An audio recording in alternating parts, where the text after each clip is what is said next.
Today, we will be reviewing the film, The Void. Released in 2016, on a dark night, a man named James scurries out of a farmhouse where he is followed by a woman right behind him. They are chased by two unknown assailants. As they make it outside, the woman is shot in the back. James, hearing the shot, looks back for a moment and continues to run, leaving the woman for dead. The assailants are an older man who is accompanied by a younger man, who we only assume is the older man's son. They douse the woman, who is bleeding on the ground, in gasoline. As she cries, the father lights a cigarette and throws it on the woman, setting her ablaze. Both men watch her burn alive, devoid of emotion. Not too far from them, hidden in the bushes, is a person shrouded in a white garment, with a triangle symbol on their forehead. They lay in wait, silently watching. Elsewhere, a police officer by the name of Daniel Carter is sat in his squad car, having a conversation with his operator over the radio, and is caught off guard when he sees James crawling across the road. He sets out to investigate the sudden situation, first believing it is a drunkard. Seeing that he is hurt, as well as going through signs of potential drug withdrawal, he decides to take James to the nearest hospital. Unfortunately, the hospital is severely understaffed due to a fire that recently occurred. Once there, we are introduced to the hospital staff, comprised of Dr. Richard Powell as the head doctor, Beverly as the head nurse, Allison Fraser as Daniel Carter's ex-wife and secondary nurse, and Kim the intern. As Allison and Beverly take James away to receive treatment, Kim the intern can be seen talking to the only patient in the hospital, a man named Cliff. Daniel then meets an old man with his granddaughter, who is pregnant, in the waiting room. Their names are Ben and Maggie. Ben and Daniel make small talk about how their once thriving community has never been the same after the fire that caused most of its residents to leave town. At this moment, James wakes up rambling and shouting. These sound like the ravings of a madman as he begins to panic. The hospital staff are left with no choice but to hold him down and sedate him. As Allison gives Daniel an update on James' condition, their conversation is cut short due to unspoken tension between them. This is then clarified by Dr. Powell when he mentions that Daniel and Allison's relationship has never been the same after Allison's miscarriage while they were married. Avoiding the conversation, Daniel then wanders off into the hospital corridors. As he walks around, he notices Beverly by Cliff's bedside. She is standing by the bed with a bloody pair of scissors in her hand, having stabbed Cliff in both eyes. Officer Daniel draws his gun and demands to know what's going on. She turns around with her face mutilated down to the bone and immediately charges Daniel. Left with no choice, he shoots and kills her. Daniel, disgusted by what he has seen and done, rushes to the nearest bathroom to throw up. As he washes his face, he is suddenly plagued by visions of a dark place with a gigantic pyramid floating in the sky, surrounded by clouds. Due to the stress, he faints and is awoken by Allison and Dr. Powell. Allison and Daniel then walk the corridors of the hospital to find that another police officer, who is a state trooper, is waiting in the lobby. The state trooper named Mitchell is here to question James about a massacre that occurred at a farmhouse not far from where James was found. Daniel first explains himself to the state trooper and how he had to kill Nurse Beverly when she charged him with scissors. He surrenders his gun to the state trooper, pending further investigation. Suspicious, Officer Mitchell then concludes that this is James's fault. He claims the likeliest scenario is that he gave Nurse Beverly drugs, causing her to lose her mind. Daniel, using the radio in his squad car, tries to report Beverly's death. As he is trying to contact his operator, he notices a person in a white gown with a large symboled white hood staring at him. The mysterious figure immediately rushes him, causing Daniel to get stabbed viciously in the middle of the fight. Wrestling himself free, he sees more cult members surrounding the hospital as a trumpet sounds in the distance. After rushing back inside the hospital, he collapses to the ground as he is assisted by Allison and Dr. Powell. Loud screaming is then heard from the patient's room where James was being treated. Mitchell and Daniel rush over to James, where they find him kicking and screaming. When they look up, they see a grotesque monster is trying to attack him. Daniel notices the monster is wearing Nurse Beverly's clothes, meaning Beverly had gone through some kind of mutation after she died. Mitchell fires his gun at the monster, but it has little effect. Daniel decides to free James from his restraints, and they quickly shut the door behind them. Daniel tells everyone he has had enough and wants to leave this hospital when the father and son duo arrive with their guns drawn.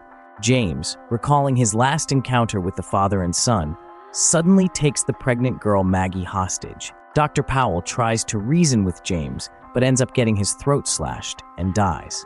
Meanwhile, during all the confusion, no one notices that the Beverly monster has escaped, and it grabs Mitchell. It drags him into a hallway and impales his eye sockets with tentacles, giving him a gruesome end. As they rush to save Mitchell before he is killed, they attack the monster with guns and a fire axe.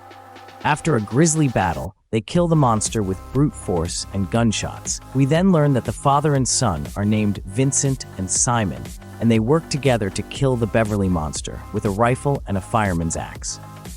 With tensions rising, the group then begin to argue about what is going on. Fearing for their lives, they consider killing each other to escape. Vincent then reveals that he can't trust anyone. After the last encounter they had with strangers, Simon's vocal cords were cut, leaving him mute. Fortunately, Simon stops his father from killing Daniel with an axe, stating that they will need help if they are going to survive the night. Suddenly, Maggie's body convulses as she begins to go into labor. As Allison examines her, she discovers that the only way Maggie is going to give birth is via cesarean, and that she will need supplies from the supply room downstairs. During this, Vincent and Simon suggest that they go collect their weapons from their truck with Daniel in case more cult members have snuck themselves into the hospital. As the men leave, Allison grows more impatient and sets off by herself. Unbeknownst to group, Dr. Powell has risen from the dead and Allison has vanished. It is then that Dr. Powell is revealed to be the cult leader, and he has been trying to resurrect his deceased daughter through rituals and experiments from a trans-dimensional place called the Void. The Void grants Dr. Powell the knowledge and power of resurrection and transformation.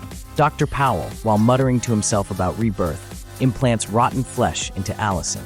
As a result, her belly begins to grow as she begins to scream in terror. When the men return to find Allison missing, they then set off on a rescue mission to save her.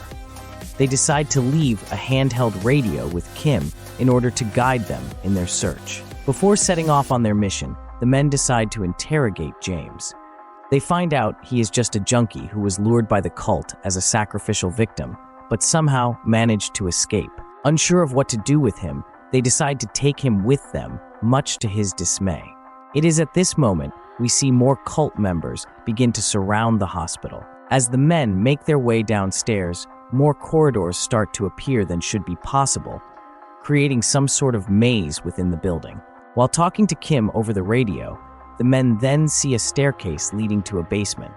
Kim, not recalling any staircase matching that description, feels like she must have led them the wrong way. Left with no option, the men descend down the stairs into what appears to be a reality-warping alternate dimension.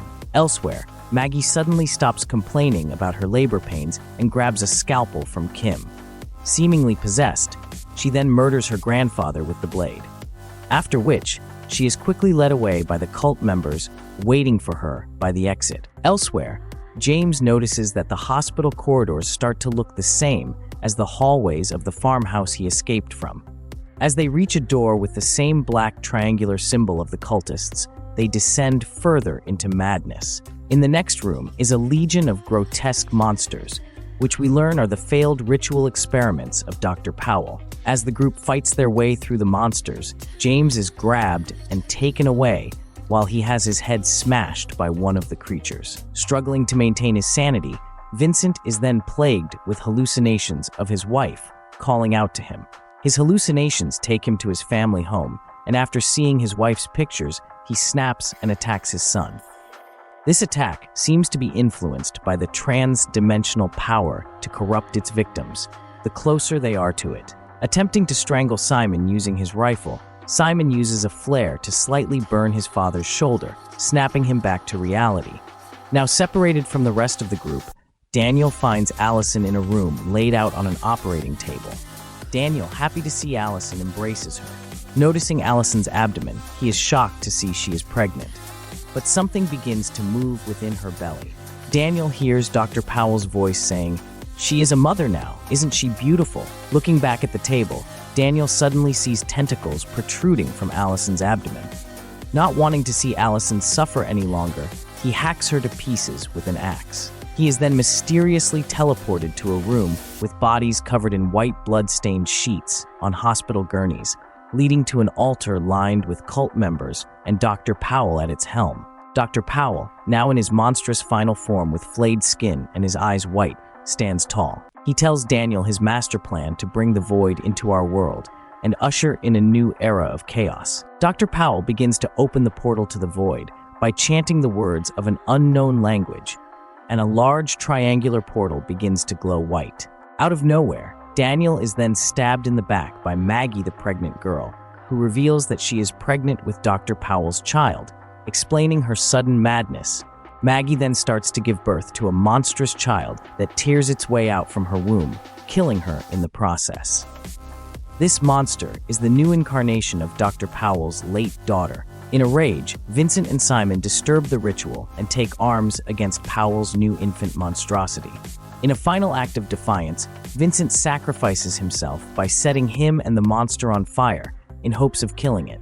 Daniel arrives too and attacks Dr. Powell with an axe, but the unaffected Dr. Powell begins to strangle him in return. In a last-ditch effort, Daniel then tackles Dr. Powell into the portal, causing it to close. Simon, still being chased by Powell's monster, notices the corridors of the hospital begin to close on him. During this ordeal, he notices that the monster is too large, and the corridors begin to crush the monster child while it screams in agony. At the last moment, Simon barely escapes and finds himself back in the real world. He then sees Kim and embraces her, leaving both of them traumatized by the events. In the final scene of the movie, Daniel is in the void with Allison. Dr. Powell is nowhere to be seen. They look up and see a black pyramid in the sky surrounded by dark clouds. Their fates are left unknown as they are left in an endless wasteland.